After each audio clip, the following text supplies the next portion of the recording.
नमस्कार दोस्तों, स्वागत है आपका मानवा दृष्टि। अगर आपको एक्शन, फैंटेसी और ओवरपावर्ड हीरो वाली मैनवा पसंद है तो आप बिल्कुल सही जगह आए हैं। तो बिना समय बर्बाद किए चलिए शुरू करते हैं आज की शानदार कहानी। फौरन गुस्से में बदल जाता है और वो खतरनाक अंदाज में उसे अपनी बात दोहराने को कहती है। वो अपनी बात पर अड़ा रहता है और कहता है कि उसने बिल्कुल सही सुना। लेकिन उनकी इस गर्मा गर्मी के बीच पूरे हॉस्पिटल में एक अनाउंसमेंट होती है जिसमें कैडेट ली सेहुन को नर्सिंग स्टेशन पर बुलाया जाता है। जैसे ही वो जाने लगता है, लुइस अपने बिस्तर से ही उसकी पहचान पक्की कर लेती है। जाने से पहले वो उसे आखिरी चेतावनी देता है कि अगर वो इनहेलर का इस्तेमाल करती रही तो वो अपनी जादुई ताकत हमेशा के लिए खो देगी, जिसके जवाब में उसे बस एक ठंडा सा जवाब मिलता है, दफा हो जाओ। गुस्से से आग बबूला होकर वो चिल्लाती है कि उसे मामूली लुहारों से कोई बात नहीं करनी और उसे बाहर निकल जाने का हुक्म देती है। वो सुकून से कमरे से बाहर चला जाता है और उसे अपने ही गुस्से में सुलगने के लिए छोड़ देता है। अपने कमरे में अकेली वो उन मामूली लुहारों को कोसती है जिन्होंने अभी अभी उसकी दुनिया उलट पुलट कर दी है। इस कड़वी मुलाकात के बावजूद सेहुन ये देखकर हैरान रह जाता है कि सिस्टम में एक नोटिफिकेशन आया है जो बताता है कि लुइस वैलेंट के साथ उसका एक बॉन्ड बन गया है। बाद में डॉक्टर के ऑफिस में सेहुन को बताया जाता है कि उसकी हड्डी जो बिल्कुल साफ टूटी है वो एक हफ्ते के अंदर ठीक हो जानी चाहिए। डॉक्टर उसे यकीन दिलाता है कि उसके पट्टों या माना सर्किट्स को कोई नुकसान नहीं हुआ है, जिसे सुनकर वो पूछता है कि क्या उसे फौरन छुट्टी मिल सकती है। जब डॉक्टर उसे एक और हफ्ते आराम करने की सलाह देता है तो उसे एहसास होता है कि यही मौका है और वो पूछकर पक्का कर लेता है कि वो हॉस्पिटल में 2 हफ्तों तक रह सकता है। वो इस लंबे हॉस्पिटल स्टे का इस्तेमाल लुइस के करीब जाने और उसके खराब हो चुके माना सर्किट्स का इलाज शुरू करने के लिए करने का इरादा रखता है। हालांकि उसका असली मकसद तो माना इरोडर का बंदोबस्त करना है, वही जहरीला इनहेलर जो उसकी सारी मुसीबतों की जड़ है। शक का बीज बोने के लिए वो यूं ही डॉक्टर से पूछता है कि क्या वो लुइस वैलेंट नाम की किसी कैडेट को जानते हैं। हमारा हीरो फिक्र दिखाने का नाटक करता है और चुगली करते हुए बताता है कि उसने लुइस को जादू इस्तेमाल करते वक्त दौरा पड़ते देखा था। फिर वो झूठ बोलता है कि लुइस ने उससे ये बात किसी को ना बताने के लिए कहा था। वो अपनी इस दखलंदाजी को उसकी हिफाजत के लिए सच्ची फिक्र की तरह दिखाता है, जिससे डॉक्टर का ध्यान उसकी तरफ खिंच जाता है। जब वो वहां से निकलता है तो डॉक्टर का गहरी सोच में डूबा चेहरा इस बात को पक्का कर देता है कि लुइस के मौजूदा इलाज में खलल डालने का उसका प्लान बिल्कुल सही काम कर रहा है। अगली सुबह सेहुन अपने प्लान का अगला हिस्सा शुरू कर देता है। वो अपने नए साथी जेक मायर्स को एक एहसान चुकाने के लिए फोन करता है। जरा भी वक्त बर्बाद किए बिना वो जेक से वो जानकारी मांगता है जो उसने पहले मांगी थी। फोन पर जेक अपनी जांच की रिपोर्ट देना शुरू करता है। वो बाबिल की असरदार आइवरी टावर स्पॉन्सरशिप फाउंडेशन से बात शुरू करता है और बताता है कि आइवरी टावर, जिसे जादू के प्रोफेसर और पुराने स्टूडेंट्स मिलकर चलाते हैं, बाबेल में जादू सीखने वाले कैडेट्स पर पूरा कंट्रोल रखता है। जेक आगे बताता है कि लुइस उनकी स्कॉलरशिप के लिए एक मजबूत उम्मीदवार थी और उसका मुकाबला गोट्स क्रूगर नाम के एक सीनियर से था। जब सेहुन उस नाम को पक्का करता है तो जेक साफ करता है कि गोट्स के साथ वो दूसरी मजबूत उम्मीदवार थी। फिर वो बताता है कि कैसे स्कॉलरशिप मैच से ठीक पहले बारमुड फैमिली का दिया हुआ हथियार लुइस के हाथ में फट गया, जिसके चलते उसकी जगह गोट्स को चुन लिया गया। जांच में बारमुड फैमिली और गोट्स की फैमिली यानी क्रूगर्स के बीच एक साठगांठ का पता चला। इन हालात से ये बात लगभग तय हो जाती है कि गोट्स क्रूगर और पियरे बारमुड ने मिलकर उसे रास्ते से हटाने की साजिश रची थी। सेहुन को अब गुनहगारों का पता तो चल गया है, लेकिन उसे अभी भी ये समझना है कि इस साजिश में जहरीले इनहेलर का क्या रोल था। इसलिए वो जेक से पूछता है कि क्या उसे कोई और बात अजीब लगी। जेक बताता है कि एलिमेंटल डिपार्टमेंट के एक प्रोफेसर चार्ल्स ने लुइस की गहरी चोट के बाद उसकी मदद करने के लिए बहुत कुछ किया और आज भी उसे स्पॉन्सर कर रहे हैं। हालांकि जेक इसे एक दिल छू लेने वाली कहानी की तरह बताता है, लेकिन सेहुन को अंदर से महसूस होता है कि कुछ बहुत गलत है और वो कॉल काटने लगता है। लेकिन जेक उसे फौरन रोक लेता है और बदले में एक एहसान मांगते हुए कहता है कि यॉम सियोंग हा और एरिका जैसे लोग उसके लिए परेशान हैं, और शिकायत करता है कि सेहुन के ताकतवर दोस्त उसे ही घूर घूर कर देख रहे हैं और उससे मिन्नत करता है कि वो उन्हें बता दे कि वो ठीक है। सेहुन बेपरवाही से हाँ कहकर फोन काट देता है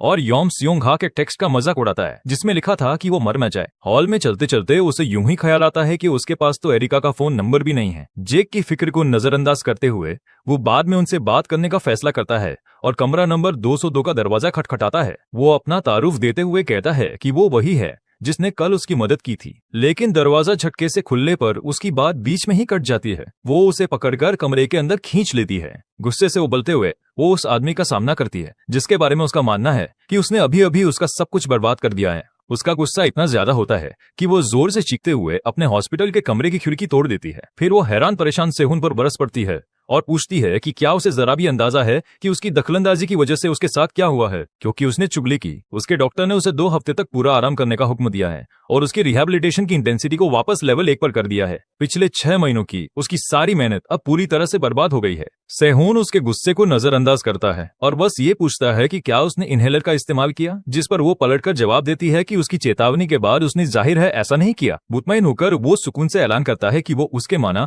बंस को ठीक कर देगा, जिसे सुनकर लुइस लुइस एक पल के लिए हक्की बक्की रह जाती है। वो ताना मारते हुए पूछती है, तुम्हें पता भी है कि माना बर्न्स क्या होते हैं? इस पर हमारा हीरो बताता है कि माना बर्न्स को एक लाइलाज बीमारी माना जाता है जिसे समिट क्लाइंबर्स भी ठीक नहीं कर सकते, कम से कम अभी के लिए तो नहीं। ना चाहते हुए भी उसकी बातों में दिलचस्पी पैदा हो जाती है और वो उसे नीचा दिखाते हुए उसकी बकवास सुनने के लिए तैयार हो जाती है। सेहून उसकी बेडसाइड टेबल से इनहेलर उठाकर अपनी बात समझाना शुरू करता है। वो पहले पूछता है कि उससे ये इनहेलर किसने दिया और वो मान लेती है कि ये उसके एक जानने वाले प्रोफेसर ने दिया था। फिर वो उस चीज की असलियत बताता है और उसे माना इरोडर का नाम देता है। अपनी बात साबित करने के लिए वो अपनी divine spirit link magic S skill activate करता है ताकि उसे लाइव डेमो दे सके। वो इनहेलर का इस्तेमाल खुद पर करता है और समझाता है कि माना इरोडर इस्तेमाल करने वाले के माना सर्किट्स का वोल्टेज बदल देता है और दिखाता है कि कैसे इरोडर सिर्फ गर्दन के हिस्से के सर्किट को बदलता है जिससे शरीर के बाकी हिस्सों के साथ एक दर्दनाक मिसमैच पैदा होता है। वो समझाता है कि ये टकराव एक ओवरलोड पैदा करता है जिससे माना का इस्तेमाल करना नामुमकिन हो जाता है, एक ऐसी चीज जिससे वो बहुत अच्छी तरह वाकिफ है। माना का इस्तेमाल नामुमकिन, ये शब्द उसके दिल में उतर जाते हैं और वो अपनी गर्दन पकड़ लेती है। आखिरकार उसे अपनी इन तकलीफदेह निशानियों के पीछे की सच्चाई का एहसास हो जाता है। एक फ्लैशबैक में प्रोफेसर चार्ल्स ने उसे इनहेलर दिया था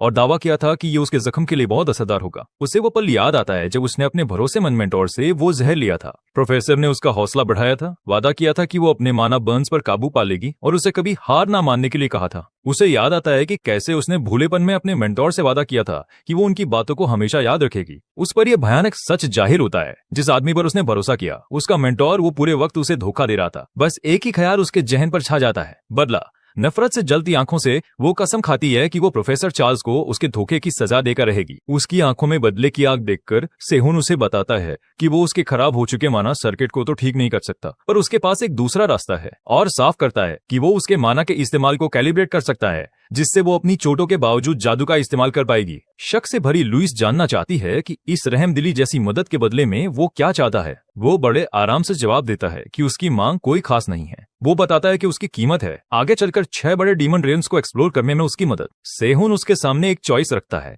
उस पर भरोसा करके अपनी किस्मत बदल लो या यही रहकर हार मान लो। कुछ पल सोचने के बाद वो बस मुस्कुरा लेती है। अपना हाथ आगे बढ़ाते हुए वो डील के लिए मान जाती है, पर उसे चेतावनी भी देती है कि वो अपनी बात से मुकरे नहीं। हमारा हीरो हाथ मिलाकर डील पक्की करता है और तंज कसते हुए कहता है, देखो तो जरा बात कौन कर रहा है, जिस पर उसे एक गुस्सैल घूरती हुई नजर मिलती है। अपनी ट्रेनिंग शुरू करने के लिए सेहून औजारों का एक बैग पेश करता है, लेकिन लुइस ये देखकर हैरान रह जाती है कि औजार असल में चेरी से भरा एक बैग है और वो सवाल करती है कि वो भला इनसे क्या कर सकते हैं। तभी वो अपना सबक शुरू करता है और बताता है कि उसे जो दर्द होता है वो उसके खराब सर्किट से रिफाइंड माना को गुजारने की कोशिश करने से होता है, और समझाता है कि जहाँ आसपास का माना बिना नुकसान पहुंचाए घूमता है, वहीं जादू के लिए जरूरी रिफाइंड माना उसकी तकलीफ की वजह बनता है। फिर वो सबसे जरूरी सवाल पूछता है, अपनी इस हालत में वो बिना दर्द के माना का इस्तेमाल कैसे कर सकती है। वो बताता है कि इसका हल आसान लेकिन अजीब है, उसे अपनी जबान से सीधे माना को रिफाइन करना सीखना होगा। उलझन में पढ़कर वो पूछती है कि इतने कम सर्किट के साथ वो कुछ कैसे कर सकती है, जिस पर वो एक पहेली की तरह जवाब देता है और इसकी तुलना एक हाथी को फ्रिज में रखने से करता है। वो मानता है कि जहाँ ये तरीका दूसरों के लिए नामुमकिन होगा, लेकिन उसे पूरा यकीन है कि वो ये कर सकती है। फिर सेहून अपनी पिछली जिंदगी का एक चौंकाने वाला सच बताता है। वो उसे बताता है कि उसके रिग्रेशन से पहले उसने इसी तरीके का इस्तेमाल करके एक्सप्लोसिव डॉग का खिताब हासिल किया था। लुइस,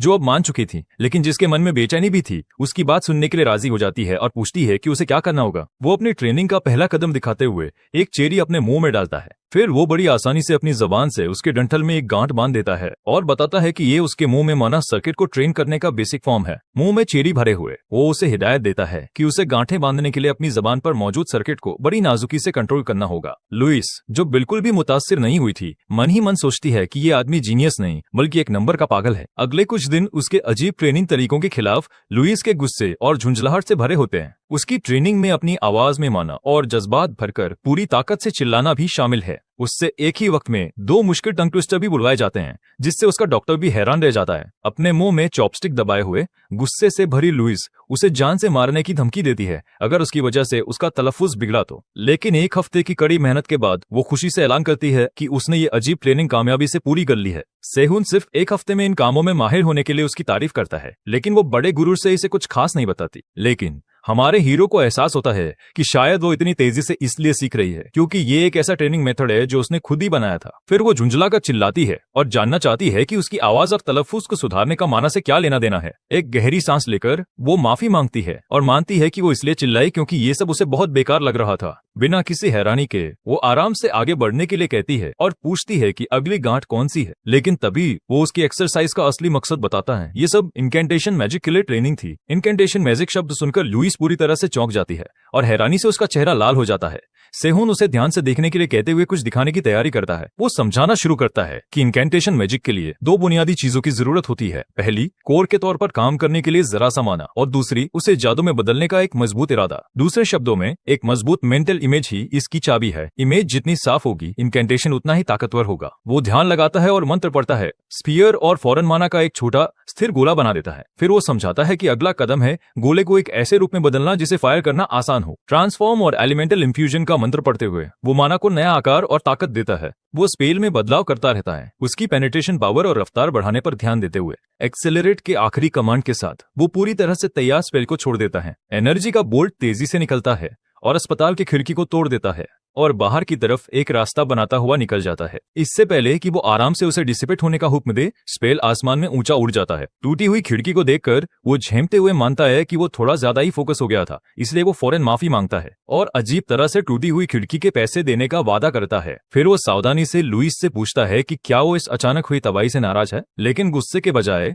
उसकी आंखों में ताकत की एक चमक आ जाती है और वो मंत्र पढ़ती है, स्फीयर, और उस बेसिक इनकेंटेशन को हुबहू दोहरा देती है जो उसने अभी अभी देखा था। सेहुन सच में बहुत मुतासिर होता है और कहता है कि सिर्फ एक बार देखकर उसे फौरन दोहरा देना कमाल की बात है। लेकिन इससे पहले कि वो अपनी तारीफ पूरी कर पाता, लुइस को महसूस होता है कि स्पेल में कुछ कमी है और वो अपनी अंदरूनी समझ से मंत्र पढ़ती है, रिबिल्ड। उसके अंदर से जादुई एनर्जी का एक पेचीदा जाल फट पड़ता है।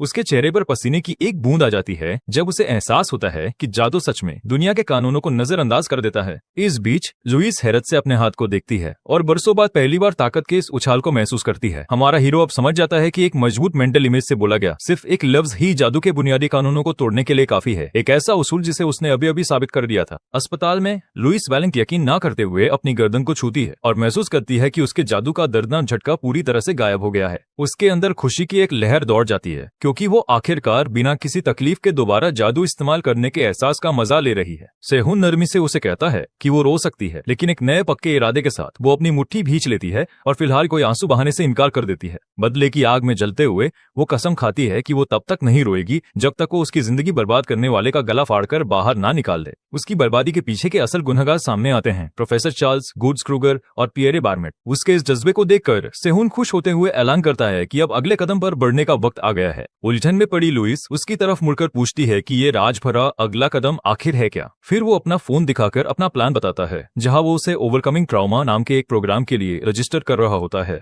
उसी बीच नामी Ivory tower mock training ground में दूसरे स्टूडेंट्स जबरदस्त लड़ाई की प्रैक्टिस में लगे हुए हैं। फ्रेशमैन का एक ग्रुप एक ताकतवर स्केलेटन वॉरियर के खिलाफ बुरी तरह से जूझ रहा है और उसकी जबरदस्त ताकत को कोस रहा है। वाकई उनकी मुश्किल की वजह एक ताकतवर हुड वाला स्केलेटन है जो एक तेज नीली रोशनी से घिरा हुआ है और साफ तौर पर उनकी लेवल से कहीं ज्यादा ताकतवर है। एक बालकनी से ये सब देखते हुए गॉड्स क्रूगर नफरत से देखता है कि कैसे एक फ्रेशमैन आसानी से पीछे फेंक दिया जाता है। वो नफरत से हंसता है और इस साल के पूरे फ्रेशमैन बैच को पूरी तरह से बेकार समझता है। नीचे ट्रेनिंग ग्राउंड को देखते हुए उसकी घमंडी सोच उसके फोन पर आए एक नोटिफिकेशन से टूट जाती है। इस रुकावट और इस घटिया नजारे से चिढ़कर वो गुस्से में जूझ रहे स्टूडेंट और उस स्केलेटन को नजरअंदाज कर देता है। अपने साथी साजिश करने वाले के साथ फोन पर गोट्स बेसब्री से पूछता है कि ऐसी क्या जरूरी बात हो गई थी कि कॉल करना पड़ा। ये हांस बारमेट है जो उसे बताता है कि टावर कैफे के ऑनलाइन बोर्ड पर अभी अभी एक चैलेंज पोस्ट किया गया है। इस हालत को परेशान करने वाला बताते हुए हांस उसे वो पोस्ट देखने के लिए कहता है, ग्रे रैट नाम के एक यूजर का नया चैलेंज। पोस्ट पढ़ने के बाद गोट्स गुस्से में अपनी मुट्ठी पटकता है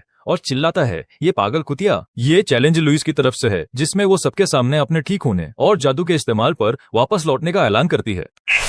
पोस्ट में वो आधे साल पुराने कर्ज को चुकाने के लिए कैडेट गोट्स क्रूगर के साथ एक डुएल की मांग करती है। वापस अस्पताल में सेहुन और लुइस उस भड़काने वाली पोस्ट को देखते हैं जिसमें गोट्स को डुएल कबूल करने की चुनौती दी गई है जब तक कि उसे घायल होने का डर न हो। डर लगे तो मर जा, इस भड़काने वाले मैसेज से आग बबूला होकर गोट्स अपना फोन हाथ में ही कुचल लेता है। गुस्से से उबलते हुए वो बड़बड़ाता है, तेरी हिम्मत कैसे हुई मेरा मजाक उड़ाने की। वो मन ही मन कसम खाता है कि इस बार वो उसे इतनी बुरी तरह पीटेगा कि वो फिर कभी खड़ी नहीं हो पाएगी। उधर वापस उरिस जनरल हॉस्पिटल में लुइस घबराने लगती है और सेहुन से पूछती है कि क्या वो सच में पागल है जो उसने ये चैलेंज दे दिया। हमारा बंदा उसके गुस्से से जरा भी परेशान नहीं होता और बेफिक्री से कहता है कि ये कोई जान से मारने की धमकी तो थी नहीं। लुइस घबराकर बताती है कि उसका मंत्र वाला जादू अभी भी शुरुआती लेवल पर है और बदला लेने के लिए डुएल करने का कोई मतलब नहीं बनता। उस पर शक करते हुए वो उस पर जासूस होने का इल्जाम लगाती है, लेकिन वो आराम से उसे शांत रहने को कहता है और यकीन दिलाता है कि ये सब उसके प्लान का हिस्सा है। सेहुन समझाता है कि मंत्र वाला जादू अंदर से आता है और जादू का उसके दिल में बैठा डर ही उसे रोक रहा है, और इस बात पर जोर देता है कि ये डुएल उसके ट्रॉमा से उबरने के लिए बहुत जरूरी है और उससे भरोसा करने की गुजारिश करता है। फिर भी झिझकते हुए वो अपना सबसे बड़ा डर बताती है, अगर वो डुएल हार गई तो क्या होगा,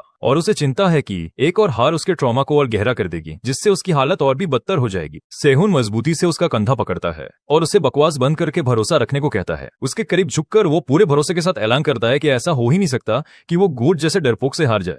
उसका अटूट भरोसा उन दोनों के बीच एक नया रिश्ता बनाता है और वो बताता है कि उसने उसके नए हथियार के लिए पहले से ही एक खास मटेरियल तैयार कर लिया है। ये मटेरियल एक supreme grade dyeing water stone है, एक नया पत्थर जो उसने खुद लुइस के साथ बने अपने नए रिश्ते से निकाला है। उसके भरोसे से लुइस का हौसला फिर से बढ़ जाता है और वो खुद को तैयार करके पूछती है कि उसकी ट्रेनिंग का अगला दौर क्या होगा। वो एक पहेली की तरह जवाब देता है कि उसकी अगली ट्रेनिंग एक एग्जामिनेशन है, जिससे वो पूरी तरह हैरान परेशान रह जाती है। फिर सेहुन नाटकीय ढंग से एक काला दस्ताना पहनता है और उसकी इस अजीब ट्रेनिंग के अगले पड़ाव की तैयारी करता है। वो उसे चौंकाते हुए बताता है कि अब एक ओरल एग्जामिनेशन का वक्त है। उसके इन अजीबोगरीब तरीकों से पूरी तरह चकराई हुई वो बस यही सोच पाती है कि उसका नया मेंटोर एक नंबर का पागल है। लुइस के सबके सामने दिए गए चैलेंज की वजह से उसके एक्सीडेंट की असली हकीकत के बारे में स्टूडेंट्स के बीच अफवाहें फैलने लगती हैं। स्टूडेंट्स कड़ियां जोड़ने लगते हैं और अंदाजा लगाते हैं कि बार्मेट और क्रूगर परिवारों ने उसे रास्ते से हटाने के लिए साजिश रची थी, क्योंकि स्कॉलरशिप की असली हकदार वही थी। उसी बीच गोट्स का बड़ा भाई फोन पर है और अपने छोटे भाई को एक निहायती बेवकूफ कह रहा है। फोन पर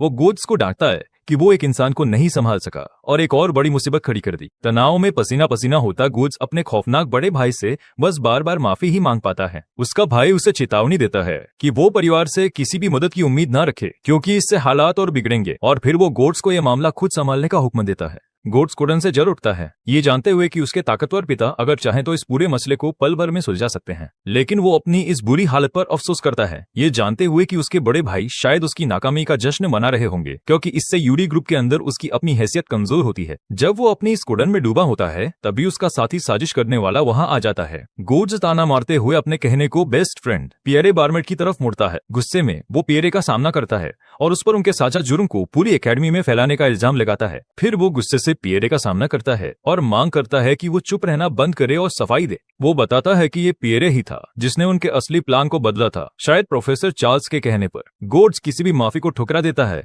और मांग करता है कि वो फौरन कोई हल निकाले। हालांकि पियरे इस मामले में अपनी गलती मानता है। वो बात को और गंभीर बनाते हुए उसे चेतावनी देता है कि वो इस मुसीबत को ठीक करे, वरना उसे भी गोट्स के साथ ही विरासत की दौड़ से बाहर निकाल दिया जाएगा। एक ठंडी मुस्कान के साथ पियरे परेशान गोट्स से कहता है कि वो फिक्र न करे और पूरे यकीन के साथ ऐलान करता है कि उसके पास उनकी इस मुश्किल से हमेशा के लिए निपटने का एक पक्का तरीका है, जो एक बुरे और हमेशा के लिए होने वाले हल की तरफ इशारा करता है। सीन अस्पताल का है जहाँ सेहुन डाइंग वाटर स्टोन की जांच करता है। वो देखता है कि ये उस हमलावर बॉन्ड स्टोन से कितना अलग है जिसकी उम्मीद वो उस एक्सप्लोसिव डॉग से कर रहा था जिसे वो कभी जानता था। उसे एहसास होता है कि वो बदल गई है, चीजों को अपनी मर्जी के मुताबिक ढालने के बजाय अब वो उनके हिसाब से खुद को ढाल रही है, जिससे वो एक ज्यादा बेहतर साथी बन गई है। लेकिन वो सोचता है कि क्या यही उसकी असल फितरत थी, और इस नतीजे पर पहुंचता है कि इतने बेहतरीन मटेरियल से वो अपनी सोच से भी कहीं ज्यादा अच्छा हथियार बना सकता है। जैसे ही वो अपनी तरकीब बना रहा होता है, लुइस उसके कमरे में आती है और बताती है कि उसने सुना है कि आखिरकार उसका प्लास्टर उतर गया। उसकी नजर चमकते हुए पत्थर पर पड़ती है और वो पूछती है कि क्या ये वही खास मटेरियल है। वो हामी भरता है कि अब उसका हथियार बनाने का वक्त आ गया है। फिर वो उसे उसका काम समझाता है, उसे बस पत्थर में तब तक माना डालना है जब तक कि वो रंग बदलना बंद न कर दे, और बताता है कि किसी भी पेचीदा सफाई की जरूरत नहीं पड़ेगी। सेहुन सोचता है कि अपनी पिछली जिंदगी में जहां उसका ध्यान सिर्फ सुधार करने पर था, वहीं अब उसके पास मौजूद बेहतरीन हालात और मटेरियल उसे उनकी ज्यादा से ज्यादा ताकत बाहर निकालने का मौका देंगे।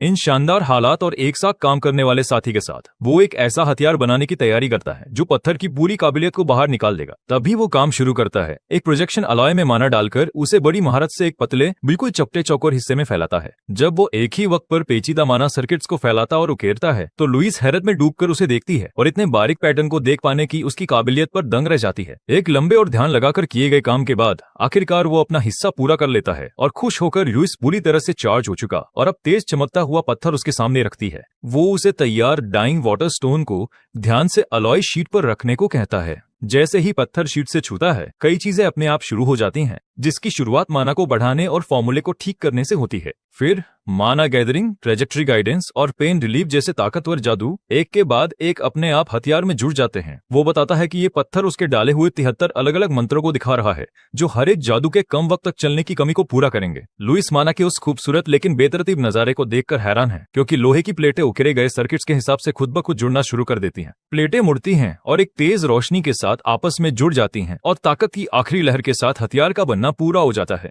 नया बना रेयर ग्रेड हथियार वॉर्गर लुइस के सामने हवा में तैर रहा है। वो यकीन न करते हुए पूछती है कि क्या ये शानदार चीज सच में उसकी है। अपनी नई ताकत आजमाने के लिए बेताब होकर वो उसे इस्तेमाल करने की इजाजत मांगती है, लेकिन वो उसे चेतावनी देता है कि जितना हो सके सबसे कमजोर जादू का इस्तेमाल करे, क्योंकि वो अभी इसे पूरी तरह से काबू नहीं कर सकती। जैसे ही वे कमरे से बाहर निकलते हैं, उसका इलाज करने वाला डॉक्टर पास से गुजरता है और उस ताकतवर चीज से पूरी तरह बेखबर है जो अभी अभी वहां बनाई गई है। अचानक अस्पताल के गलियारे में एक जबरदस्त धमाका होता है जो उसके कमरे से हुआ था। डॉक्टर भागकर वापस आता है और देखता है कि कमरा पूरी तरह तबाह हो चुका है और सेहून और हैरान परेशान लुइस मलबे के बीच खड़े हैं। घबराई हुई लुइस माफी मांगने की कोशिश करती है और मानती है कि उसका इरादा इतने ताकतवर धमाके का नहीं था, जबकि सेहून बेफिक्री से कहता है कि उसने उसे नरमी बरतने के लिए कहा था। उसकी शर्मिंदगी भरी माफी हवा में गूंजती रहती है, जो उसकी गलती से की गई भारी तबाही से बिल्कुल उलट है। एक हफ्ते बाद मार्शल आर्ट्स हॉल में स्टूडेंट्स बेसब्री से इंतजार कर रहे हैं और उन्हें शक है कि घायल लुइस वेलिंग अपने मुकाबले के लिए आएगी भी या नहीं। वे उसकी हालत के बारे में कानाफूसी कर रहे हैं। उनका मानना है कि वो अभी भी ठीक से जादू इस्तेमाल करने के लिए बहुत जख्मी है और इस मुकाबले को एक बेकार की बात कहकर टाल रहे हैं। सेहून को याद आता है कि कैसे उसने उसे दूर से तैयारी करते हुए देखा था और बाहर से सख्त दिखने के बावजूद उसकी घबराहट को महसूस करके उसने उसका हौसला बढ़ाने का फैसला किया था। जैसे ही वो हॉल से गुजर रहा होता है, एक अजीब बिगड़ी हुई आवाज सुनकर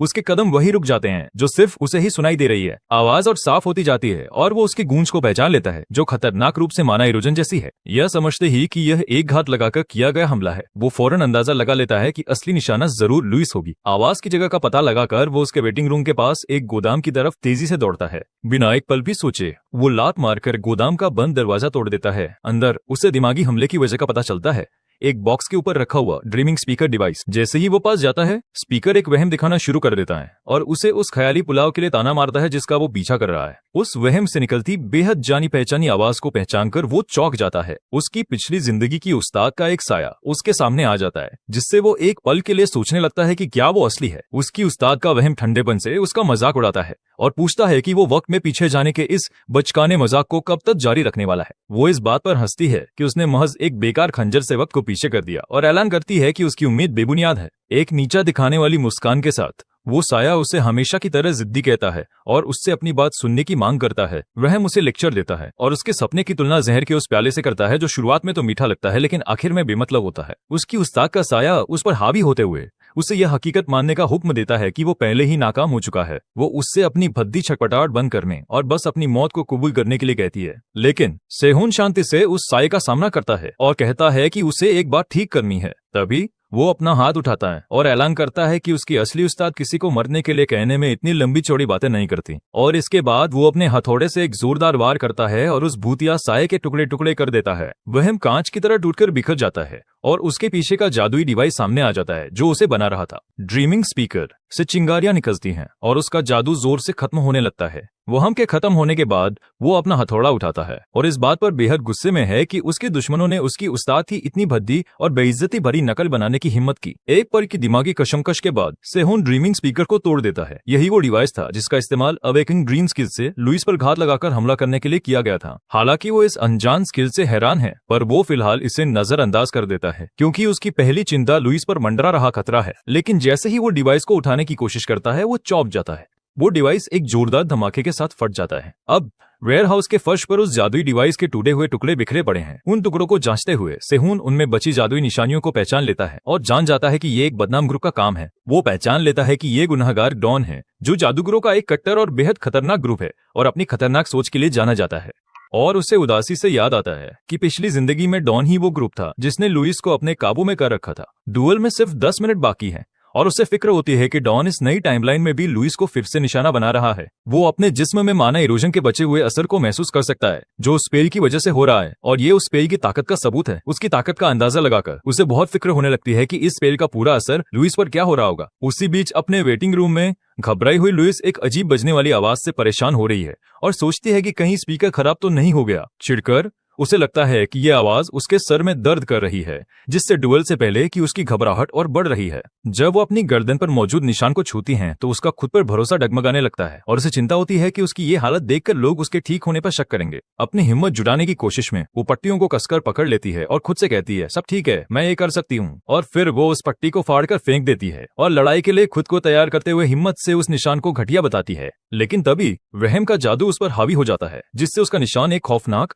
बेल जैसी चीज महसूस होने लगता है जो उसका गला घूंट रही है। इस भयानक एहसास से बेहाल होकर वो नाउमीदी में नीचे गिर पड़ती है और सोचने लगती है कि क्या वो सच में जरा भी बदली है। ये दिमागी हमला और तेज हो जाता है जो उसे नाकामी और खून से लथपथ जख्मों का एक खौफनाक मंजर दिखाता है, जिससे उसके होश उड़ जाते हैं। जैसे जैसे वो नाउमीदी में और डूबती जाती है, वो वहम उसे सेहुन की एक तस्वीर दिखाता है जो उसे नीची नजरों से देख रहा है। वहम वाले सेहुन की वो खामोश परखती हुई नजरें उसकी रूह में चुप जाती हैं और उसके मन के शक को और बढ़ा देती हैं। उसे एक इंसान को निराश करने के डर से जो उस पर यकीन करता था, उसकी हिम्मत पूरी तरह टूट जाती है। जैसे ही वो टूटने वाली होती है, होश में आओ चिल्लाती हुई एक आवाज जबरदस्ती उस वहम को तोड़ देती है। असली सेहुन कमरे में तेजी से दाखिल होता है और उसके वक्त पर आने से वो दिमागी कैद टूट जाती है जिसमें वो फंसी हुई थी। हैरान और बदहवास लुइस ऊपर उसकी तरफ देखती है और उसके अचानक आने पर सवाल करती है। वो अपनी सांसें काबू में करता है और कमरे की तलाशी लेकर जब उसे कोई और जाल नहीं मिलता तो वो राहत की सांस लेता है। घबराई हुई लुइस के सामने घुटनों पर बैठकर वो पूछता है कि क्या उसे भी वो अजीब बजने वाली आवाज सुनाई दी थी। जब वो हाँ कहती है तो वो बताता है कि ये दुश्मनों का बिछाया एक जाल था जिसे वो रास्ते में ही तबाह कर चुका है। फिर वो समझाता है कि उस डिवाइस ने उसके जिस्म में माना इरोजन को उकसाकर उसके पुराने जख्मों को कुरेदा, एक ऐसी चाल जिसने लगभग उसे भी धोखा दे ही दिया था। लुइस को आखिरकार सब समझ आ जाता है और वो एक आह भरकर जान जाती है कि ये अचानक हुई जानलेवा घबराहट दुश्मन का एक सोचा समझा हमला था। शर्मिंदा होकर वो खुद को बेचारी कहती है कि कुछ घंटे पहले ही इतनी बड़ी बड़ी बातें करने के बाद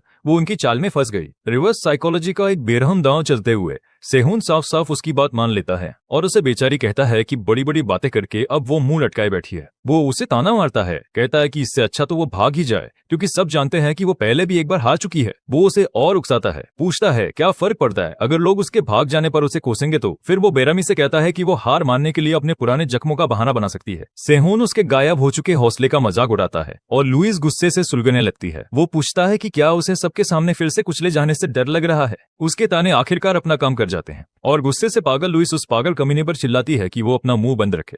वो आगे झपटकर उसे कॉलर से पकड़ लेती है और पूछती है कि उसे इतनी बकवास करने का हक किसने दिया, और गुस्से में अपना सारा दबा हुआ गुस्सा उस पर निकाल देती है और पूछती है कि वो होता कौन है उसके जख्मों को इतना हल्के में लेने वाला। उसकी कमीज पर लुइस की पकड़ और कस जाती है और उसकी सारी दबी हुई झुंझलाहट आखिरकार बाहर आ जाती है। वो रोते हुए अपनी मुश्किलों के बारे में चिल्लाती है और पूछती है कि जब अपनी पूरी कोशिश करना भी काफी ना हो तो वो आखिर करे तो क्या करे। उसकी लड़ने की हिम्मत को फिर से जगाने में कामयाब होकर सेहुन चुपचाप उसकी बातें सुनता रहता है, जबकि वो उसे एक घमंडी हरामी कहती है। अपने अंदर की आग को फिर से जलाकर वो गुस्से में ऐलान करती है कि अगर वो ये ड्यूएल हारी तो सारी जिम्मेदारी उसकी होगी। सेहुन के चेहरे पर एक हल्की खूनी मुस्कान आ जाती है और वो सुकून से मान जाता है क्योंकि उसका प्लान पूरी तरह से काम कर गया था। उसके फौरन मान जाने से लुइस हैरान होकर खामोश हो जाती है और बस उलझन में इतना ही कह पाती है। फिर वो उसे बताता है कि वो गॉज जैसे किसी से हार ही नहीं सकती और पूरे यकीन के साथ कहता है कि वो हारी हुई लड़ाइयां नहीं लड़ता अब और नहीं। उसका हौसला वापस आने पर सेहुन उसे डुएल के लिए आखिरी 2 आसान हिदायतें देता है। वो उसे कहता है कि वो उस पर पूरा भरोसा करे और अपनी पूरी ताकत से अपने दुश्मन के चिथड़े उड़ा दे। डुएल के मैदान में गॉर्ज क्रूगर घमंड से लुइस का स्वागत करता है, जो पूरे भरोसे के साथ अरीना में कदम रखती है। वो चालाकी से मुस्कुराता है और मजाक उड़ाते हुए पूछता है कि क्या वो बस अपनी इज्जत बचाने की कोशिश कर रही है क्योंकि उसने सुना था कि अब उसका जादू इस्तेमाल करना नामुमकिन है। भीड़ उसके हीरो ग्रेड के हथियार और कंकालों की महंगी फौज को देखकर हैरत में पड़ जाती है। फिर भी जैसे ही अनाउंसर ऐलान करता है कि मैच जल्द ही शुरू होगा, लुइस बड़ी बेफिक्री से इस दिखावे को मामूली समझकर नजरअंदाज कर देती है। लबादा पहने और तैयार वो सोचती है कि अब उसका पुराना निशान और उसका घटिया दुश्मन दोनों ही उसकी परवाह के लायक नहीं है। जैसे ही उल्टी गिनती शुरू होती है, वो अपनी ताकत को बाहर निकालती है और ऐलान करती है कि उसने इस पल के लिए पूरे 6 महीनों तक इंतजार किया है। नीले रंग के माना की एक जबरदस्त लहर उसमें से निकलती है जिसे गॉज उसके अनोखे हथियार की बारे में सोचने लगता है। वो समझ ही नहीं पाता कि क्या हो रहा है और चिल्लाकर पूछता है कि वो माना इस्तेमाल कभी कैसे रही है। चमकती आंखों के साथ लुइस एक नकाब पहनती है और अपने हथियार वार्ग से बात करते हुए उससे एक मदद मांगती है। अपना मंत्र पढ़ना शुरू करते हुए वो अपने नए हथियार से कहती है कि वो बस जितनी देर हो सके उतनी देर तक टिका रहे। हीरो ग्रेड हथियार staff of the fallen king से अपनी ताकत को बढ़ाते हुए गोट्स क्रूगर अपने परछाई जैसे नौकरों को लुइस को मारने का हुक्म देता है और इसी के साथ उसके जादू से दोबारा जिंदा हुए कंकालों के सिपाही उसे चीर फाड़ डालने के इरादे से उसकी तरफ दौड़ पड़ते हैं। लेकिन मरे हुए जीवों की इस आने वाली फौज से बेखौफ लुइस अपना मास्क पहनती है और मंत्र पढ़ना शुरू कर देती है और अपने प्लान को अंजाम देती है। मौत की ताकत से भरे उसके कंकाल सिपाही लुइस के जादू की चपेट में आ जाते हैं और अपनी गर्दन पर बने नीले घेरों की वजह से हिल भी नहीं पाते। इसके बाद वो अपना पहला मंत्र पढ़ती है, एक ताकतवर स्पेल जिसका नाम है डेथ बाइट। इसके बाद वो अपना मंत्र इस्तेमाल करती है, एक ताकतवर स्पेल जिसका नाम है डेथ बाइट। स्पेल को चैनलाइज करके वो आगे बढ़ रहे कंकालों को जादुई ताकत से भरे एक ही मुक्के में चकनाचूर कर देती है। डेथ बाइट मंत्र बेहद असरदार साबित होता है, जिससे वो बड़ी आसानी से उसकी कंकालों की फौज को तबाह कर देती है। गोट्स बस हैरानी से घूरता रह जाता है और बड़बड़ाता है कि उसकी ताकत में हुआ यह अचानक इजाफा समझ से बाहर है। हार मानने से इनकार करते हुए वो अपने गिरे हुए नौकरों को माना की नई ताकत से फिर से जिंदा करने की कोशिश करता है। लेकिन जैसे ही वो अपना जादू इस्तेमाल करने की कोशिश करता है वो यह देखकर चौंक जाता है कि उसकी गर्दन के चारों ओर एक अजीब सा नीला निशान बन गया है। वो निशान एक्टिवेट हो जाता है और उससे निकली एनर्जी उसके शरीर में उल्टी दौड़ने लगती है, जिससे वो दर्द से चीख उठता है क्योंकि उसका अपना ही जादू उसके खिलाफ हो जाता है। यह उल्टा असर इतना जबरदस्त होता है कि उसके माना सर्किट्स पूरी तरह से तबाह हो जाते हैं और इस खतरनाक चोट को एरिना के सेफ्टी सिस्टम भी कंफर्म कर देते हैं, यह समझते हुए कि लुइस के बारे में उसे मिली जानकारी गलत थी। हारा हुआ गोट्स इस नाकामी के लिए बस अपने साथी साजिश करने वाले पियरे को कोस सकता है। उसके नौकरों को बेबस करने के बाद लुइस उस लाचार आदमी पर यह मुकाबला खत्म करने के लिए टूट पड़ती है। वो hero grade staff of the fallen king को देखती है और अपना आखिरी हमला करने से पहले उसकी मजबूत बनावट पर गौर करती है। जैसे ही गोट्स हार मानने की कोशिश करता है लुइस अपना अगला स्पेल पढ़ना शुरू कर देती है और उसकी बात काट देती है। एक आखिरी कोशिश में गोट्स एक ताकतवर बैरियर खड़ा करके खुद को बचाने की कोशिश करता है। चमकती आंखों और आगे बढ़े हुए हाथ के साथ लुइस अपना आखिरी फैसलाकुन वार करने के लिए तैयार होती है। फिर वो इस मुकाबले के लिए अपने आखिरी हमले का नाम लेती है, रिवेंज बाइट। कभी बहुत ताकतवर रहा staff of the fallen king उसके स्पेल के असर से टूटकर बेजान पड़ा है। अपना हथियार टूटने और जिस्म के जख्मी होने के बाद गोट्स क्रूगर एरिना के फर्श पर हारा हुआ पड़ा है। अनाउंसर की आवाज खामोश एरिना में गूंजती है जो लुइस वाले टक की जीत का ऐलान करती है। लड़ाई के बाद का मंजर हारे हुए कंकालों का एक मैदान और एक हैरान भीड़ है जो उसकी जबरदस्त जीत की गवाह बनी है। उसकी आंखें ठंडे इरादों से सिकुड़ जाती है जो उन सभी के लिए एक साफ चेतावनी है जो उसके रास्ते में आने की सोच सकते हैं। वो मन ही मन ऐलान करती है कि अब से जो कोई भी उससे पंगा लेगा उसे अंजाम भुगतने के लिए तैयार रहना होगा। कुछ समय बाद बेबल एकेडमी हॉस्पिटल में गोट्स क्रूगर बेहोश पड़ा है। एक डायग्नोस्टिक रिपोर्ट से पता चलता है कि उसके 38 मानस सर्किट्स हमेशा के लिए डैमेज हो गए हैं, जिससे अब उसका जादू इस्तेमाल करना नामुमकिन है। प्रोफेसर चार्ल्स गौर करता है कि यूडी ग्रुप और डॉन, वो ग्रुप जो गोट्स का साथ दे रहे थे, दोनों की तरफ से बड़ी शिकायतें आ रही हैं। वो अफसोस जताता है कि भले ही गोट्स एक बेवकूफ था लेकिन उसकी काबिलियत उसे एक काम का मोहरा बनाती थी। पियरे बारमूड प्लान के फेल होने के लिए उससे रुखेपन से माफी मांगता है। प्रोफेसर, जिस पर जरा भी असर नहीं हुआ, अपने जवान साथी साजिशी से पूछता है कि अब जब हालात बिगड़ गए हैं तो क्या उसके पास कोई हल है। पियरे अपना अगला कदम बताता है। उसका प्लान है कि जब यूरिस खास आइवरी टावर में दाखिल होगी तब वो उससे निपटेगा। और जहां तक ली सेहून का सवाल है, वो उसे आने वाली सब्जुगेशन प्रैक्टिस के दौरान फंसाने की सलाह देता है और प्रोफेसर से मदद मांगता है। प्रोफेसर चार्ल्स मदद करने के लिए राजी हो जाता है जब तक कि इस प्लान से उस पर कोई सीधी आंच ना आए। लेकिन प्रोफेसर पियरे को एक खौफनाक चेतावनी देता है, अगर वो इस बार फिर नाकाम हुआ तो उसे अपनी विरासत के हक को छोड़ने के लिए तैयार रहना होगा। पियरे उदासी से शर्तें मान लेता है। अपना नया प्लान तय होने के साथ पियरे अस्पताल के कमरे से निकल जाता है और गोट्स को उसके हाल पर छोड़ देता है। जाते जाते वो धीरे से सेहून का नाम बड़बड़ाता है और उसे अपना पहला निशाना बना लेता है।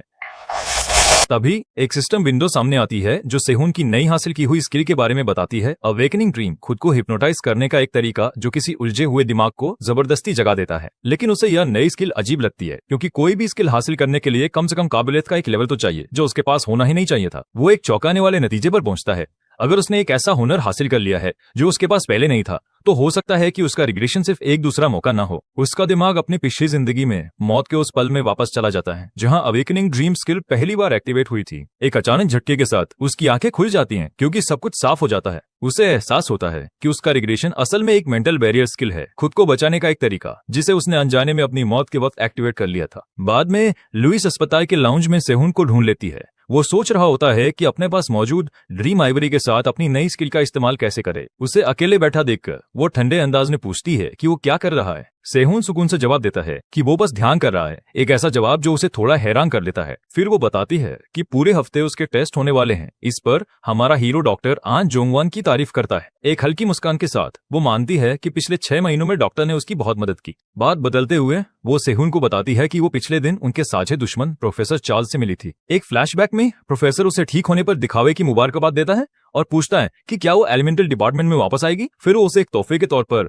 आइवरी टावर के लिए एक खास स्कॉलरशिप दिलाने में मदद करने की पेशकश करता है, लेकिन वो साफ मना कर देती है। लुइस उस पेशकश के लिए बाकायदा उसका शुक्रिया अदा करती है, लेकिन उसे बताती है कि उसका इरादा अब मार्शल आर्ट्स डिपार्टमेंट में ट्रांसफर लेने का है। प्रोफेसर चार्ल्स के मुंह से एक लफ्ज नहीं निकलता जब वो बताती है कि उसका नया जादू उन थ्योरीज से अलग है जो उसके डिपार्टमेंट में सिखाई जाती हैं। और प्रोफेसर जवाब देता है, अगर तुम्हारा मन बदले तो तुम कभी भी आकर मुझसे मिल सकती हो। वापस आज में वो कबूल करती है कि उस कमीने को वही जान से मार डालने की अपनी ख्वाहिश को रोकने में उसकी पूरी ताकत लग गई और उसकी आंखों में बदले की आग जल रही थी। सेहुन शांति से उसे दिलासा देता है और कहता है कि उसने अपना गुस्सा रोककर पहले ही बहुत कुछ सह लिया है। फिर उसका ध्यान वॉचर्स की तरफ जाता है जो एक कट्टरपंथी ग्रुप था और 6 बड़े डीमन गॉड्स को कंट्रोल करना चाहता था। उसे याद आता है कि यही ग्रुप पैंडेमोनियम नाम की कयामत लाने वाली ताकत का प्रेडिसेसर था। उसे यह भी याद आता है कि वॉचर्स के अंदर डॉन नाम का एक जादू टोना करने वाला ग्रुप उसकी पिछली जिंदगी में लुइस को इस्तेमाल करने के लिए जिम्मेदार था। डॉन के शामिल होने का शक करते हुए सेहुन सुनता है और लुइस मानती है कि जब वो पहली बार अस्पताल आई थी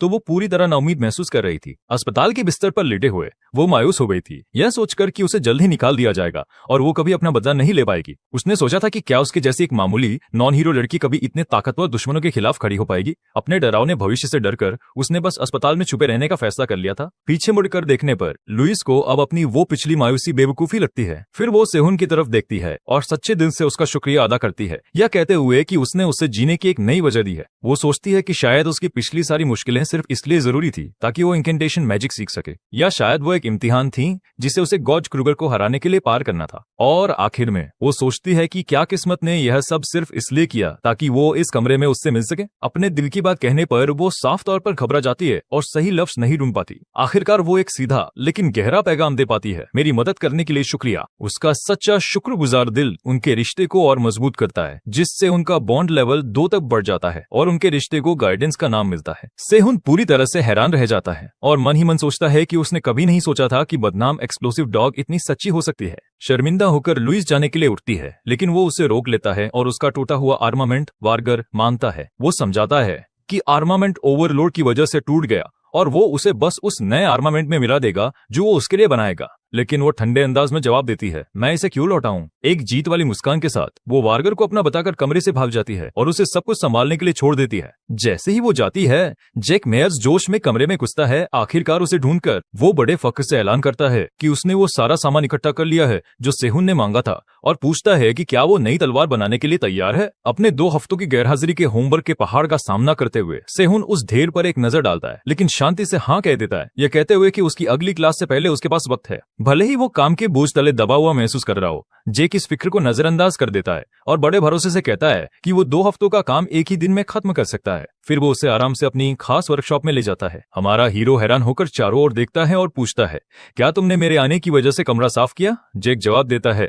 ये तो काफी आम है। जेक उसका ध्यान एक शेल्फ की तरफ खींचता है जहां उसने पहले से ही नए हथियार के लिए नायाब सामान सजाकर रखा है। इस कलेक्शन का सबसे खास हिस्सा है एक टॉप टियर नायाब वाटर गोलेम डीकोर, एक ताकतवर और पूरी तरह से चार्ज किया हुआ पावर सोर्स। कटोरे में तैरते कोर को थोड़ी देर देखने के बाद सेहुन हामी में सिर हिलाता है। जेक सवाल करता है कि वो इस लिक्विड से तलवार कैसे बनाएगा, लेकिन सेहुन समझाता है कि कोर को पहले मैच्योर होना होगा।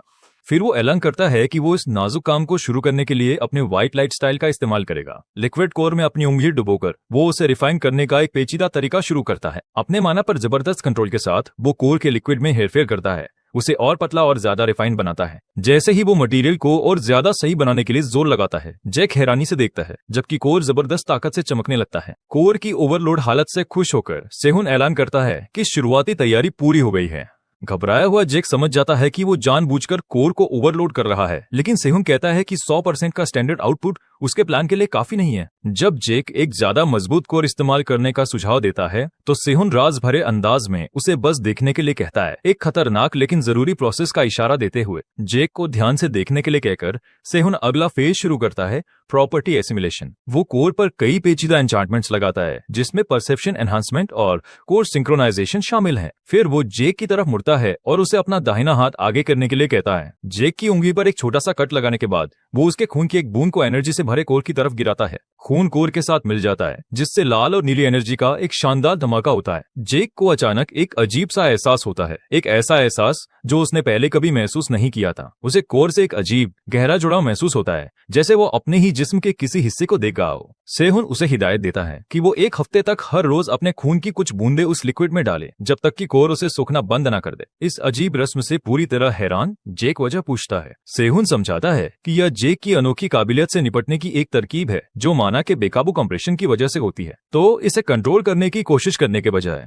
वो स्किल की एक कमजोरी का फायदा उठा रहे हैं और कोर को जेक का खून पिलाकर उसकी काबिलियत को धोखा दे रहे हैं ताकि वो बनने वाले हथियार को उसके जिस्म का हिस्सा मान ले। इस वजह को सुनकर जेक को सब समझ आ जाता है और उसे हाल ही में हुए अजीब एहसास का मतलब भी पता चल जाता है। सबक खत्म होने पर सेहुन पूछता है कि क्या उसके कोई और सवाल हैं। जेक मान लेता है कि यह तरीका इतना नया और पेचीदा है कि ज्यादा पूछने पर भी शायद वो इसे और बेहतर नहीं समझ पाएगा। इस अनसुने तरीके पर शक होने के बावजूद वो मुस्कुराता है और यह मानता है कि क्योंकि यह सेहुन है इसलिए वो सच में नतीजों का बेसब्री से इंतजार कर रहा है। तलवार की तैयारी शुरू होने के साथ वो ऐलान करता है कि वो अपनी क्लास के लिए निकल रहा है। सेहुन अपने अगले लेक्चर के लिए बेबल रिफाइनिंग डिपार्टमेंट के मेन हॉल में पहुंचता है। जैसे ही वो ओरिजिन ऑफ आर्मामेंट्स नाम की राज भरी क्लास के क्लासरूम के पास पहुंचता है वो उम्मीद करता है कि क्लास भी अपने सब्जेक्ट की तरह ही अजीब होगी, लेकिन वो यह देखकर चौंक जाता है कि कमरा लगभग खाली है और उसमें पूरी तरह से माहिर स्टूडेंट्स बैठे हैं जो जैसे अपनी सारी उम्मीद खो चुके हों। तभी एक जानी पहचानी आवाज हैरान सेहुन का उस अजीब क्लास में स्वागत करती है। ये प्रोफेसर किम इन चोल हैं जो अपने सबसे होनहार स्टूडेंट का स्वागत करते हैं और पूछते हैं कि क्या वो अपनी चोटों से पूरी तरह ठीक हो गया है।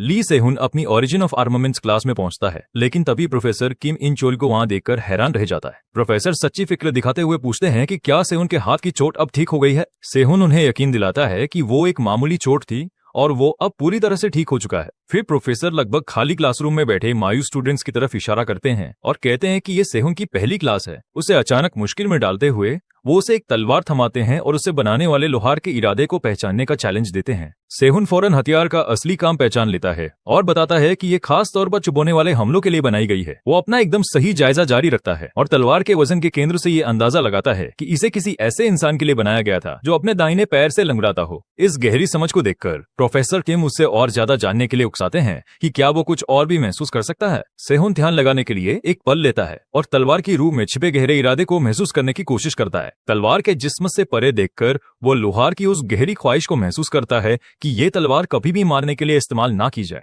जब उससे इसकी वजह पूछी जाती है तो वो अपने अंदाजे को समझाता है और बताता है कि तलवार की धार जानबूझकर काफी कुंद रखी गई है। वो आगे बताता है कि धार कुंद होने के बावजूद तलवार का संतुलन बेहतरीन है, जो इस बात का साफ इशारा है कि बनाने वाला नहीं चाहता था कि जंग में हथियार टूटने से उसका मालिक मारा जाए। प्रोफेसर किम सेहुन के एकदम सही जायजे की तस्दीक करते हैं और समझाते हैं कि कैसे एक लोहार का इरादा किसी हथियार के मकसद को पूरी तरह से बदल सकता है। फिर वो एक फलसफियाना सवाल पूछते हैं, किसी तलवार की असलियत उसका जान लेने का इरादा है या उसे बनाने वाले की मर्जी। हथियार का अंदरूनी टकराव दिखाया जाता है और ये सवाल उठता है कि क्या इसकी फितरत तबाही से तय होती है या लोहार की ना मारने की कसम से। और फिर वो बताते हैं कि यही सवाल आर्मामेंट फंडामेंटल स्टडीज का सबसे अहम मुद्दा है। सेहुन इस नए नजरिए को अपने दिमाग में बिठा लेता है और मानता है कि ये उसके अपने हुनर के लिए एक काम की चीज है। जैसे ही सबक शुरू होने वाला लगता है प्रोफेसर उसे ये कहकर चौंका देते हैं कि उन्होंने पूरे सेमेस्टर की क्लासें पहले ही खत्म कर दी हैं। एक जोरदार ठहाका लगाते हुए प्रोफेसर किम ऐलान करते हैं कि सेहुन के शानदार जायजे की वजह से उसे मौके पर ही पूरे नंबर मिल गए हैं। जैसे ही दूसरे मायूस स्टूडेंट्स बाहर जाते हैं सेहुन को एहसास होता है कि उसके इस अचानक हुए इम्तिहान ने प्रोफेसर के रिसर्च बजट के लिए सारे मुकाबले को ही खत्म कर दिया है। जैसे ही वो जाने के लिए मुड़ता है प्रोफेसर उसे रोक लेते हैं और वो इस बात से खुश हैं कि चीजें उम्मीद से बेहतर हो गई हैं। सेहुन की काबिलियत से खुश होकर प्रोफेसर किम पूछते हैं कि क्या उसकी कोई और क्लास भी है। सेहुन मुस्कुराता है और जवाब देता है कि क्योंकि उसने अभी अभी एक ही बार में सेमेस्टर पास कर लिया है तो उसे लगता है कि अब से वो काफी बोर होने वाला है। तभी वो दोनों मेन कैंपस छोड़कर बेबल आउटर डिस्ट्रिक्ट की तरफ बढ़ जाते हैं। प्रोफेसर किम उसे अपनी पर्सनल मोटरसाइकिल पर शहर की सड़कों पर तेज रफ्तार से ले जाते हैं। एनर्जी से चमकती हुई वो फ्यूचरिस्टिक बाइक सड़कों पर आसानी से दौड़ती है और प्रोफेसर उसे तेज रफ्तार से चलाते हैं। सफर के बाद सेहुन बड़ी बड़ी आंखों से अपनी हैरानी जाहिर करता है। उसे यकीन नहीं होता कि ये जबरदस्त रफ्तार बाइक की ताकत का सिर्फ 30% थी। प्रोफेसर किम फक्र से मुस्कुराते हैं और शेखी बघारते हैं कि ये मोटरसाइकिल उनकी दूसरी सबसे कीमती चीज है। एक राज भरी मुस्कान के साथ वो सेहुन से कहते हैं कि वो बहुत जल्द उसे अपनी सबसे कीमती चीज दिखाएंगे। प्रोफेसर उसे अपने निजी सबसे अलग वर्कशॉप में ले जाते हैं। ये एक सादा लेकिन हर तरह के सामान से लैस जगह है जो लोहार के काम आने वाले तरह तरह के औजारों से भरी है। जब सेहुन प्रोफेसर के टॉप क्लास औजारों की तारीफ कर रहा होता है तो उसे सैलामेंडर प्रोटेक्टिव गियर का सूट पहनने के लिए कहा जाता है। सेहुन शख्स से सवाल करता है कि प्रोफेसर जो भी करने वाले हैं क्या उसके लिए सच में इतने भारी भरकम प्रोटेक्टिव गियर की जरूरत है, लेकिन प्रोफेसर जोर देते हैं और गर्मी से बचाने वाले दस्ताने पहनते हुए उसे दूर रहने की चेतावनी देते हैं। एक नाकी अंदाज में वो एक बहुत बड़ी सीकी हुई भट्टी खोलते हैं जिससे रोशनी और गर्मी की एक जबरदस्त लहर निकलती है। अपनी आंखों को बचाते हुए सेहुन भट्टी की भयानक गर्मी में दिखाई देने वाली चीज को देखकर दंग रह जाता है। वो उस हीरो ग्रेड आर्मामेंट को फौरन पहचान लेता है। वो ब्रोकन फ्लेम है, एक मशहूर तलवार जिसका ओरिजिन तबाह हो गया था और वो बेकार हो गई थी। तलवार का स्टेटस बताता है कि वो अपनी गर्मी की हद के खतरनाक हद तक करीब है और अगर उसे ठीक से नहीं संभाला गया तो वो हमेशा के लिए तबाह हो सकती है। प्रोफेसर बताते हैं कि ये तलवार उनकी जिंदगी भर की मेहनत है, एक ऐसा प्रोजेक्ट जिसे वो बेबेल आने से भी पहले से धीरे धीरे उसकी जमा की हुई गर्मी को बढ़ाकर ठीक करने की कोशिश कर रहे थे। और वो याद करते हैं कि कैसे उसका ओरिजिन ठीक करने में नाकाम होने के बाद उन्होंने बेकार में ही अपना सारा पैसा इस तलवार पर लगा दिया और ये एक बहुत बड़ा माली बोझ बन गई। जब वो नाउम्मीद होकर हार मानने ही वाले थे तभी अचानक अकेडमी हेड लुडविग ने उनसे मुलाकात की। लुडविग ने तलवार के बेहिसाब रखरखाव का खर्च उठाने की पेशकश की,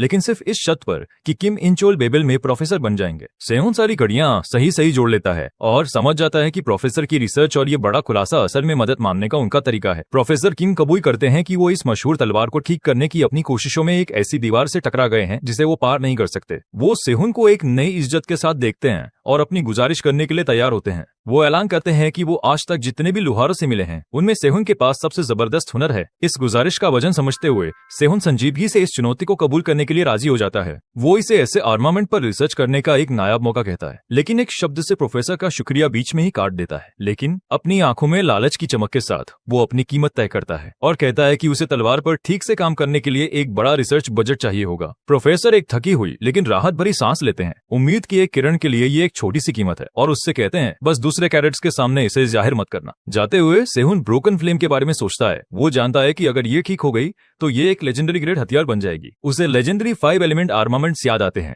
जो दुनिया में मौजूद 5 सबसे ताकतवर हथियारों में से थे। ये लेजेंडरी हथियार अपनी अपनी मानकी खासियतों पर बेजोड़ महारत के लिए जाने जाते थे। सेहुन अपने शक की तस्दीक करता है। ब्रोकन फ्लेम लेजेंडरी हाचोंग ग्रेट सोर्ड का असली तबाह हो चुका रूप है। फिर उसे उदासी से याद आता है कि उसकी पिछली जिंदगी में इस तलवार का आखिरी मालिक पपेटियर था जो बदनाम 10 इविल्स में से एक था। सेहुन इस जानकारी का दबाव महसूस करता है और इतने खतरनाक हथियार को ठीक करने के नतीजों के बारे में फिक्र करता है। तभी उसका फोन एक नोटिफिकेशन से बज उठता है। ये डीन रयू उन्हा का मैसेज है जो उसे उनकी सबजुगेशन प्रैक्टिस के बारे में याद दिला रही हैं और पूछ रही हैं कि क्या इस वीकेंड उसके पास वक्त है। मौके का फायदा उठाने का फैसला करते हुए सेहुन फौरन एक साफ और दो टूक जवाब भेजता है, चलिए अभी चलते हैं। अपने कहे मुताबिक सेहुन डीन से उस सब स्पेस टर्मिनल पर मिलता है जो खतरनाक जोन्स में जाने का एक केंद्र है। दूसरे स्टूडेंट्स डीन रयू उन्हा को टर्मिनल पर किसी का इंतजार करते देखकर हैरानी से कानाफूसी करते हैं। जैसे ही वो पहुंचता है डीन ठंडे अंदाज में उसका स्वागत करती है और अपने इस मिशन के लिए तैयार है। जब वो उसकी चोटों के बारे में पूछती है तो सेहुन भरोसे के साथ अपना कंधा थपथपाता है और यकीन दिलाता है कि वो पूरी तरह से ठीक है और एक्शन के लिए तैयार है। आसपास के स्टूडेंट्स ये देखकर सन्नाटे में आ जाते हैं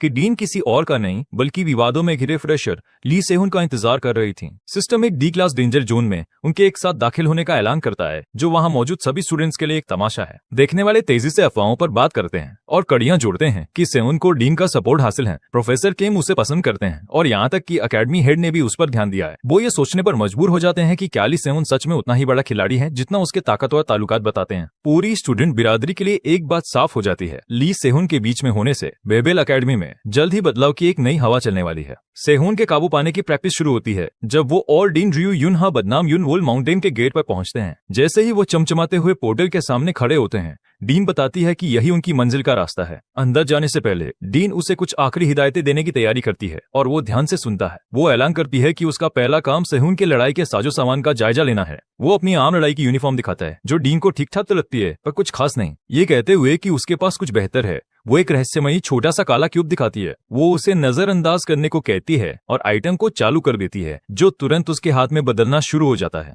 वो क्यूब पल भर में शेडो मैटर से बने एक हीरो ग्रेड कवच में बदल जाता है और हैरान खड़े सेहुन को अपने आप पहना देता है। पूरी तरह खुश होकर डीन बताती है कि ये एक तोहफा था जिसका उसके पास कोई काम नहीं था लेकिन ये उस पर बिल्कुल सही लग रहा है। वो अदब से उसका शुक्रिया अदा करता है और साथ ही मन ये सोचता है कि अगर उन्हें ये तोहफा सच में पसंद आता तो वो इसे बाद में खाने के लिए बचा लेती। साजो सामान की जांच पूरी होने के बाद वो उसे अपने पीछे आने को कहती है और आखिरकार वो दोनों उस खतरनाक इलाके में कदम रखते हैं। पोर्टल के ठीक अंदर डीन बताती है कि ये बैरियर एक मैनाटेक डिवाइस है जो शैतानी ताकत को तो रोकता है लेकिन इंसानों के लिए बिल्कुल बेजरर है। लेकिन जैसे ही वो उस हिफाजती घेरे से आगे कदम रखता है, यूनिवॉल माउंटेन में फैली जबरदस्त शैतानी ताकत उस पर जोरदार हमला करती है। डीन खामोशी से उसकी हालत देखती है और उसे खबरदार करती है कि इस खतरनाक माहौल का उस पर बुरा असर पड़ सकता है। वो फौरन दर्द से एक घुटने पर नीचे गिर जाता है, जिसे देखकर डीन फिक्र से पूछती है कि क्या वो ठीक है और उसे खुद को संभालने की सलाह देती है। इस माहौल में ढलने की कोशिश करते हुए वो अपने दांत बींचता है। तेज दर्द उसे इस हकीकत का एहसास दिलाता है कि वो एक नए गैर तरबियत शुदा जिस्म में है। फिर भी वो जल्दी से संभल कर खड़ा हो जाता है और कहता है कि वो ठीक है।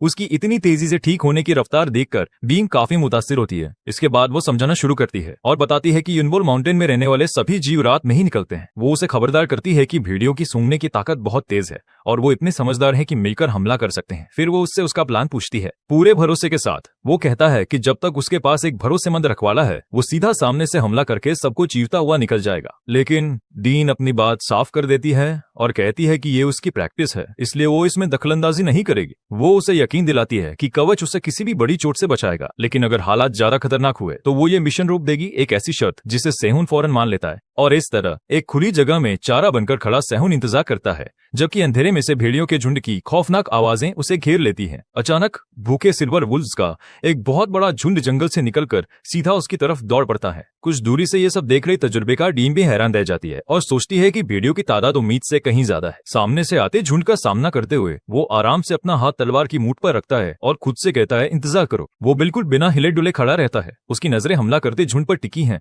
और वो हमला करने के लिए सही वक्त का इंतजार कर रहा है। उसका प्लान सीधा है, तब तक इंतजार करना जब तक एक एक सिल्वर वुल्फ उसके हमले की जद में ना आ जाए। जैसे ही भेड़िए करीब आते हैं, वो आखिरकार अपनी तलवार से आग का एक जबरदस्त गोला छोड़ता है जो झुंड की पहली कतार को तबाह कर देता है। डीन खामोशी से देखती रहती है जबकि सेहुन अभी अभी मारे गए भेड़ियों की लाशों के बीच बिना किसी फिक्र के खड़ा है। जहां एक तरफ डीन उसकी बेरहमी और फुर्ती देखकर दंग रह जाती है, वहीं सेहुन इस लड़ाई से बस थोड़ा चिढ़ा हुआ लगता है। तभी डीन के पेट से जोर से गुड़गुड़ाने की आवाज आती है और वो मन ही मन मानती है कि सेहुन का ताकतवर अंदाज देखकर उसे भूख लगाई है। इसी बीच सेहुन अपने लगातार हमले जारी रखता है और उसकी 5 कलर फायर ब्लेड जबरदस्त ताकत से चमक रही है। वो अपनी तलवार की अनोखी खासियतों का बड़ी महारत से इस्तेमाल करता है और रंग बिरंगी आग की लपटों को भेड़ियों के झुंड पर छोड़ता है जो उन्हें चीरकर रख देती हैं। अपनी लड़ाई की काबिलियत दिखाते हुए वो फुर्ती से तलवार पकड़ने का अंदाज बदल लेता है। तभी एक सिल्वर वुल्फ चिल्लाता हुआ उस पर झपटता है। एकदम सही अंदाज में वो भेड़िए पर एक साफ और जानलेवा वार करता है। उसकी आंखें गहरे ध्यान में चमक रही हैं। एक पल रुककर वो अपनी परफॉर्मेंस का जायजा लेता है और महसूस करता है कि उसे अपने हमलों को और असरदार बनाकर अपनी ताकत बचानी होगी। कुछ दूरी से डीन रियो युनहा उसके लड़ने के तरीके को गौर से देखती है और समझ जाती है कि वो अपने लोहार वाले हुनर का इस्तेमाल करके अपनी तलवार की 5 तरह की आग की खासियतों से हर वार को और बेहतर बना रहा है। उसकी तकनीक तो काबिले तारीफ है, लेकिन वो अपने हथियार की इतनी गहरी और मुकम्मल समझ को देखकर पूरी तरह से हैरान है। इस नजारे से दंग होकर वो आखिरकार एक माहिर लोहार की लड़ाई की खौफनाक ताकत को समझ जाती है। उसे लड़ते हुए देखते देखते वो खुद को अपनी दाई चबाने से रोक नहीं पाती और शिकायत करती है कि चाहे वो कितना भी खा ले, उसकी भूख मिट ही नहीं रही। कई बार करने के बाद सेहुन लाशों के ढेर पर खड़ा है। उसने सिर्फ 20 मिनट में 94 जीवों को ढेर कर दिया है। आराम से सांस लेते हुए वो अपनी ताकत बचाने का फैसला करता है और खुद को याद दिलाता है कि उसका असली मकसद गॉटफ्रीड क्रूगर की छुपाई हुई चीज को ढूंढना है। लेकिन जब वो डीन से बात करने के लिए मुड़ता है तो वो देखता है कि डीन उसकी खून से लथपथ तलवार को घूर रही है और उसकी आंखों में वशी भूख दिखाई दे रही है। इससे पहले कि वो कुछ कर पाता, डीन अपनी जबान बाहर निकालकर आगे झपटती है और उसकी तलवार पर लगे जीवों के खून और मांस को चाटने की कोशिश करती है।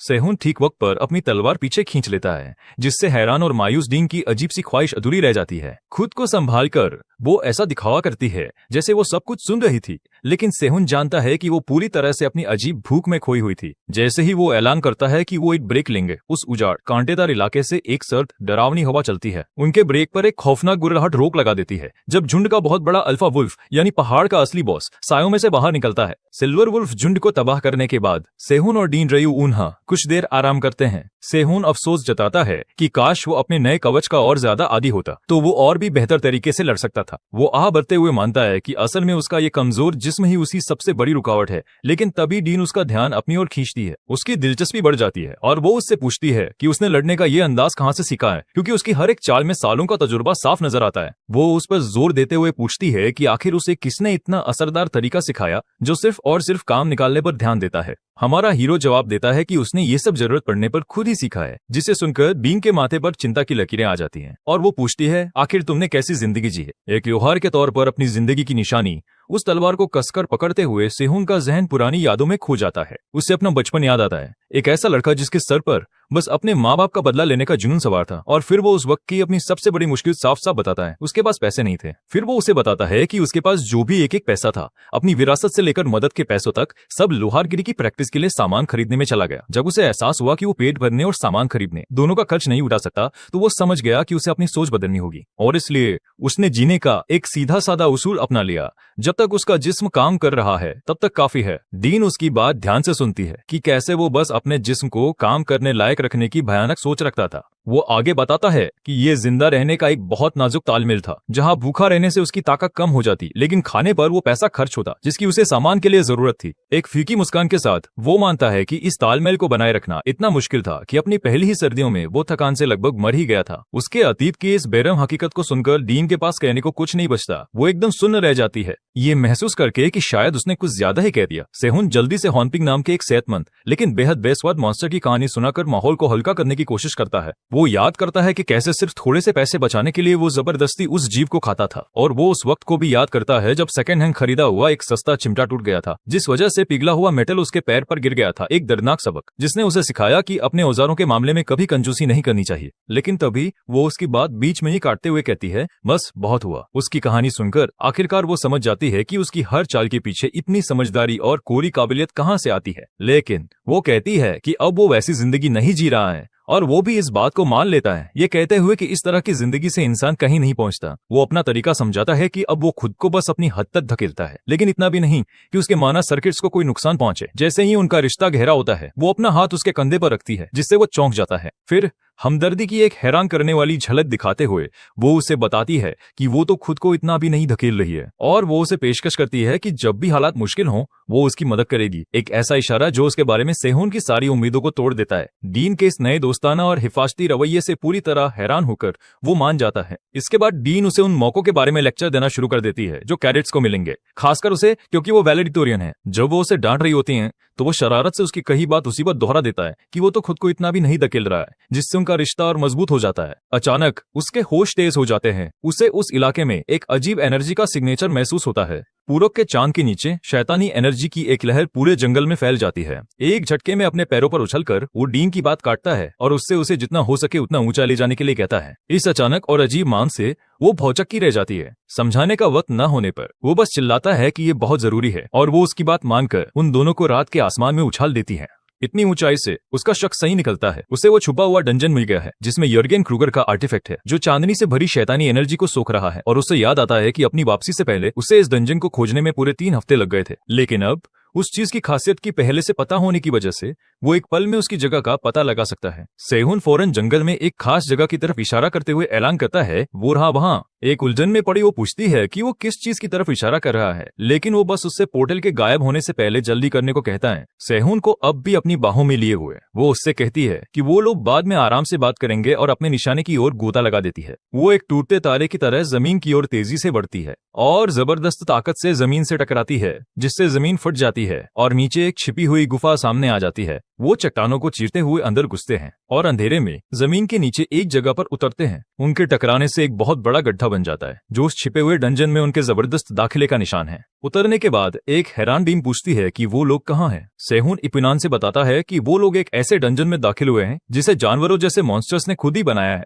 फिर वो हालात का जायजा लेती है, ये अंदाजा लगाते हुए कि क्योंकि ये डंजन अब तक खोजा नहीं गया है, इसमें बी क्लास या शायद उससे भी ऊंचे दर्जे के मॉन्स्टर्स हो सकते हैं। जैसे ही वो एकेडमी लौटकर इसकी खबर देने का सुझाव देती है, वो एक गंभीर अंदाज में उसे बताता है कि अब यहाँ से निकलना शायद मुश्किल होगा, क्योंकि एक नई मौजूदगी अपना एहसास कराती है। अंधेरे में से एक खतरनाक बी क्लास का अनडेड मॉन्स्टर उभरता है, जिसकी आंखें लाल चमक रही होती हैं। वो बिना घबराए कहता है कि अगर वो यहाँ ना होती तो बहुत बड़ी तबाही हो सकती थी, और उससे कसकर पकड़ने को कहता है। खतरे को भांपते हुए बीन भी मान जाती है कि काफी वक्त बाद अपनी असली ताकत दिखाने का समय आ गया है। उसकी आंखें चमकने लगती हैं और उसकी ताकत भड़क उठती है। वो उससे कसकर पकड़ने को कहती है, क्योंकि वो एक गंभीर लड़ाई के लिए तैयार हो रही है। तो दोस्तों, आज की कहानी आपको कैसी लगी? अगर वीडियो पसंद आया हो तो लाइक कर देना, और ऐसी ही मजेदार मानवा की कहानियों के लिए मानवा दृष्टि को सब्सक्राइब कर लो। मिलते हैं अगली कहानी में।